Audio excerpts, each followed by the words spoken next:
Ehitusel on vaja projekti ja projektist, mille on keegi koostanud, siis me võime välja lugeda neid ehitusetappe, kust ehitus pihta hakkab. Nii on ka meie elus. Nüüd, miks üldse keegi näeb vaeva meie eluga, et seda üles ehitada? No sisuliselt sa küsid, miks üldse on vaja ehitada? Ja minu meelest ehitada on vaja selleks, et saaks seal elada. Ja küsimus on nüüd, et kes selles majas elab ja kelle majas on, kelle jaoks seda kõike tehakse. Piibel annab meile sellise vastuse, ta ütleb, et inimesed on elavad kivid, siis inimesed, keda Jumal täidab, kelle sees Jumal teeb oma tööd ja neid vormitakse Jumalaga võimalikult kooskõlas olevateks nagu väljendusvahenditeks või ütleks teataval määral tema käepikendusteks.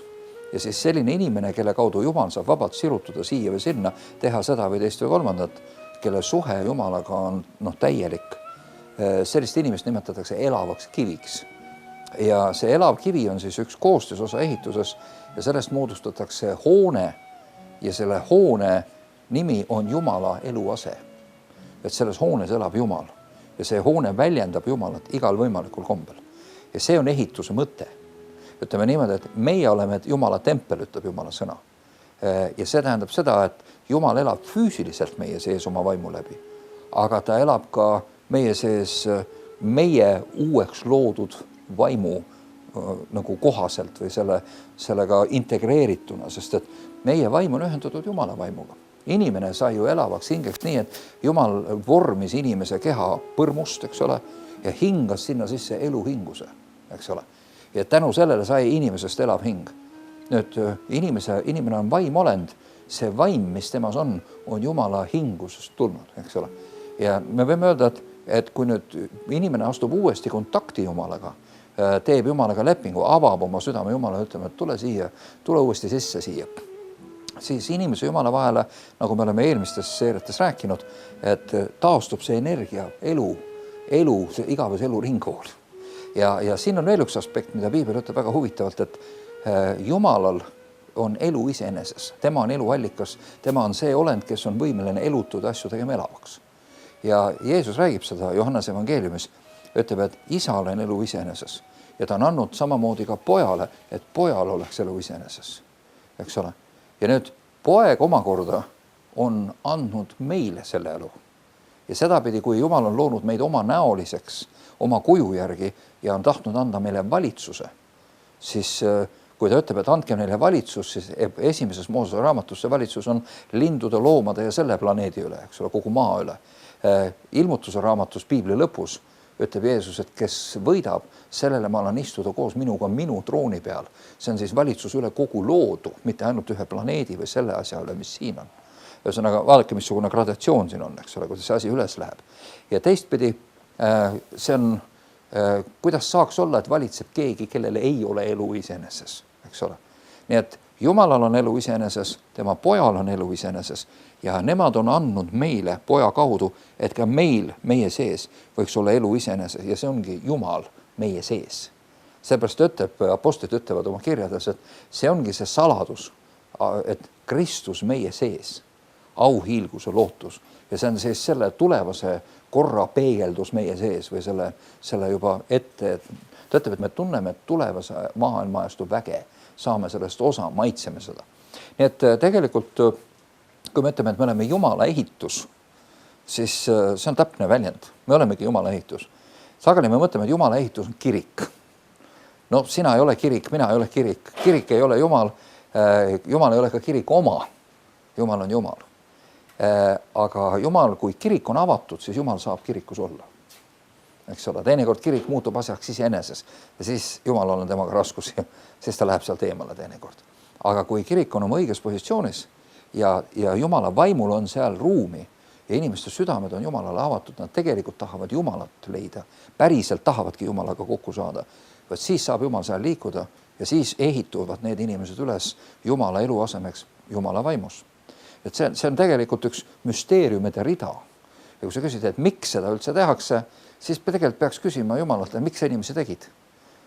mina sellele vastata ei oska. Ma saan aru ainult sellest, et talle meeldis teha kõikvõimalikke olendeid ja anda neile erinevad nagu klotsid kätte mängimiseks või olemiseks või tegemiseks. Mõned olendid on lihtsalt loodud selleks, et ilus vaadata. Noh, mulle nii meeldib, et piibel ütleb, et Jumal tegi selle suured leviaatana või niisuguse suure kala, nagu vaalaskala, eks ole, tegi vette mängima, kujutad ette. No sa oled näinud, kui vaalad hüppavad niimoodi veest välja, langevad tagasi ja jorisevad laulda seal juures. Suured plärtsud käivad seal, vesi lendab ja seda joriseb seal laulda. No, see on Alaska ranniku lähedal, seal fantastilised kaadrid on. Ja kui sa mõtled, et see ongi, miks ta tehtud on. Eesti vanarahvas ütleb mingi nagu looma järgi vaadates, kui kepsutab joosta ja on hästi rõõmus, ütleb, näed, meele ting sees. Täpselt, täpi pealt niimoodi ongi hea meel, et hing sees. Inimene võiks olla samasugune, hea meel, et Jumal sees. Hea meel kepsutada ringi, et Jumal on sees, eks ole. Aga niisugused asjad, millest me rääkisime, et Jumalas olev elu, nüüd, mis ta on andnud pojale, et pojas on see sama elu, mis teeb elavaks. Et nüüd, ja omakorda nüüd ta tahab anda inimessele selle sama elu, mis teeb elavaks. Et inimene seda omakorda laaneks siis edasi. Ega inimene ei ole siis selleks määratud, et ta istub selle elu otsas ja lihtsalt vahib seda elu ja ütleb, küll on tore, mul on nüüd elu iseenesest, eks ole. Et ma ei sure enam kunagi ära, hurraa, jee, eks ole. Vaid ta annab selle välja, ta annab selle teistele olenditele, loodule enda ümber, eks ole. Ta mõjutab kõike. Kujutad ette, kui tuleb keegi kohale, kellel on elu, mis teeb elavaks kõik ülejäänu. Sa kujutad ette, mida see elukas võib teha. See on ju fantastiline täiesti. Ja just selleks Jumal teebki inimese. Täpselt samamoodi. Nii et kui ma mõtlen, et Jumal alustas, ta hingas inimesse elu ja siis andis inimesele selle võimaluse nüüd seda arengut läbi teha, siis minu meelest see on fantastiline. Kui ma nüüd mõtlen selle peale veel teisest nurgast, siis Jumal tegelikult alustas inimkonna ühe inimesega ja ütles, tema on Aadam, eks ole.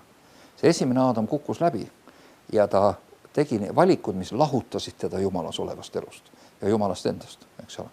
Nüüd tuleb teine Aadam ehk Jeesus, Jumal läkitab uue Aadama, kes maksis kinni esimese Aadama läbikukkumise ja selle hinna ja tegi nüüd nii, nagu pidi tegema algusest saadik, eks ole. Ja nüüd piibel kontrasteerib Pauluse kirjades need kahte Aadamat. Esimese Korintuse kiri 15. peatükk räägib sellest. Ja see on huvitav, ta ütleb, et esimene Aadam oli maast maine, muldne. See on siis see meie esiisa. Ja teine Aadam ehk Kristus, uus inimene, uus rass, see on valitseja taevast, taevane valitseja. Esimene on elav hing, kes ühel hetkel peab oma muldse keha maha jätma ja surema. Teine on elavaks tegev vaim. Kas pole vahva? Ja ta ütleb, nii nagu me oleme kandnud muldset kuju, niimoodi saame me kandma ka seda igavest kuju, jumalikku kuju, seda igavese elu, taevast kuju. Ja minu meelest see on see perspektiiv, millega me nagu ehitume.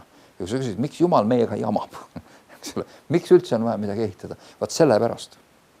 Sest et meie tänased meeled on nii nagu häälestatud selle maailma peale, et me tegelikult nagu ei pane välja tähele. Et see, mida Jumal räägib, tundub nagu võõras olevat. See nagu ei klapi siia pilti üldse. Tegelikult klapib väga hästi. Aga see, mida ta ütleb, on nii teistsugune ja ta on nii imeline ja nii nagu teisest ooperist võrreldes selle maailmaga, et sa mõtled, ei või olla totta. Et kas see ikka saab olla nii? Saab küll olla nii. See mitte ainult ei ole tõsi, vaid see ongi asjade tegelik õige kord. Et me tegelikult oma elus ja oma ehitamises tegeleme nii-öelda viltu läinud projekti osade maha lõhkumisega. Vaata, kui ehitus on valesti ehitatud, siis mingil hetkel tuleb midagi maha lõhkuda. Ma nägin kunagi sõites mööda Venemaad muusikunes, ma nägin Amuri ääres Komsomolskis oli selline 16-kordne maja, nagu meil Mustamäel on siuksed. Ja see kuskil 12. ja 13. korruse vahel üks sein äkki tuli välja niimoodi. Nagu meeter, 1,5 tuli välja ja siis tegi siukse muhu ja siis läks uuesti 15-16 tuli tagasi niimoodi. See oli niivõrd uskumatu pilt, ehitus käis rahumeeli edasi. Me vaatasime, et ei või olla totta, me lihtsalt pildistasime seda, sest et see mõte, et ma näen valesti, see ei ole võimalik. Loomulikult, kui keegi mõistusega inimene sellist ehitust vaataks, ta hakkaks kõva häälega karjuma ja ütleks, et olete segi läinud peast või, see tuleb maha lõhkuda, see on ohtlik ja nii edasi. Muidugi, see tulebki maha lõhkuda, nii ei saa jääda. Ükski normaalne maja ei ole selline. Et on ka, ütleme, kui me siin ehitusel oleme, meie eludes on samamoodi asju, kui on valesti tehtud, tuleb maha võtta. No näiteks me näeme siin selja taga on sein, siin on plokid laotud, siin on nurgad, eks ole. Nurgad peavad olema seotud õiget pidi. Ei saa olla niimoodi, et plokid on lihtsalt niimoodi koos ja nad ei olegi seotud omavahel. Et üks on sedapidi, teine on teistpidi niimoodi. Nad on kõik ühtepidi otstega niimoodi. Siis sein ei ole omavahel seoses, sein on lihtsalt nii-öelda natuke koos, aga ta ei ole kokku pandud niimoodi. Et selline nurk tuleb uuesti laduda, midagi ei ole teha. Samamoodi nende plokkide vahele käib armatuur. Kui armatuur ei ole pandud, siis ainult segu ei hoia seda nii tugevalt koos. Armatuur annab talle hoopis teise tugevuse. Ja palju muid asju, nii et me saame aru, et kui midagi ei ole õigesti tehtud, siis tuleb maha teha. See tuleb maha lõhkuda. Meie elu on samasugune. Ei ole midagi teha. Ja Jumalale ei kõlba mitte mingi muu asi, kui ainult see, mis on õigesti tehtud. Ja sellepärast talle kõlbavad ainult need asjad, mida ta ise teeb. Näiteks, kui mina hakkan tegema midagi tema jaoks, ilma temalt küsimata, siis teate, see on nagu ehitusmees, et kuule, ma mõtlesin, ma teen sulle siia tuppa, keset tuba teen veel ühe seina. Ta rikub mu toa ära, eks ole. Ma pean see seina maha lõhkuma, see on raisatud aeg, raisatud energia. Võib-olla ta tahtis head, aga ta keeras mu toa tuksi, eks ole. Samamoodi me teeme Jumalaga teinekord, ehitame keset tuba seina, ütleme, kas pole ilus, näed, vaata Jumal, mis ma hakkama sain, kas ma ei ole kaval. No võt ei ole kaval. Et meil on vaja tema käest küsida siis neid asju ja ta peab ise ütlema, tee seda, siis on rahu, siis on hingamine, siis materjalid tulevad esile. See osutub võimaluks, see võib olla keeruline teha, aga ikkagi kõik lõpuks saab tehtud. Ja teinekord on ka niimoodi, et kui Jumal paneb meid õiges suunas liikuma, siis me kohtume vastuseisu. Siis me näeme, et vaenlane selle see üldse ei meeldi. Kohe niisugused rünnakud tulevad siit ja sealt. Sa tead, see on õige asi. See on õige asi, seda on vaja teha. Aga enamasti Jumal viib meid seda teed, kus on hingamine ja rahu. Ja me tunneme, jah, me oleme õigel teel. Jumala vaim ütleb just täpselt nii, hästi tehtud. Ja see annab ühtlasi ka elu rõõmu. Sellepärast, et kui sa teed ühe sellise päeva, kus kõik on hästi tehtud, Jumala vaim ütleb, tubli poiss, hästi tegid, ma olen suga rahul. Siis sa lähed koju, sul on rõõm olemas olla. On ju nii? Et selles mõttes see ehituse järjekord on kriitiline. Kui sa teed vale asja valel ajal, sest ei ole kasu. Kui sa teed vale asja või selle õige asja valel viisil, jälle tuleb maha võtta, eks ole. Samal ajal üks mu sõber ütles ilusasti, õigesti ei ole raskem teha kui valesti. See on suur tõde. Ta on niisugune naljamees ja huumorivend ka, aga ta ütles, et väga paljud inimesed teevad valesti ja nad ei aimagi, nad mõtlevad, õigesti on nii keeruline teha. Aga ma teen valesti. Mis siis, et natuke valesti. Ja tegelikult õigesti on palju lihtsam teha või vähemalt sama lihtne kui valesti teha. Ja minule oli see nagu suureks abiks see teadmine, et tõepoolest õigesti on sama lihtne teha kui valesti. Ma teen siis kõik õigesti ja mis mind hämmastab on see ehituse juures näiteks, ongi, et siin ei ole mingit raketiteadust. Tulebki lihtsalt õigeid asju tuleb õigesti teha ja ongi korras. Ja ongi korras, ei olegi mingit peavalu, pole mingit puret. Et see on nii lihtne, et sa jääb täitsa raevu, kui sa mõtled. Et inimesed teevad nii palju asju lihtsalt rumalusest valesti. Aga ehitamine on siis üks imeline asi. Jumal ehitab meid üles, ta ehitab meid elus oma vaimu eluasemeks, Jumala eluasemeks. Tähendab, et kui sinu sees on Jumal ja sinu sees on see eluvaim, elavaks tegev vaim ja minu sees on see, meie kaks kokku moodustame Jumala eluaseme. Kui meid veel rohkem on see Jumala eluasem, üha ilusam, suurem ja välja paistvam. Et see on Jumala sõna alusel on see, miks seda maja üldse vaja on. See on Jumala maja.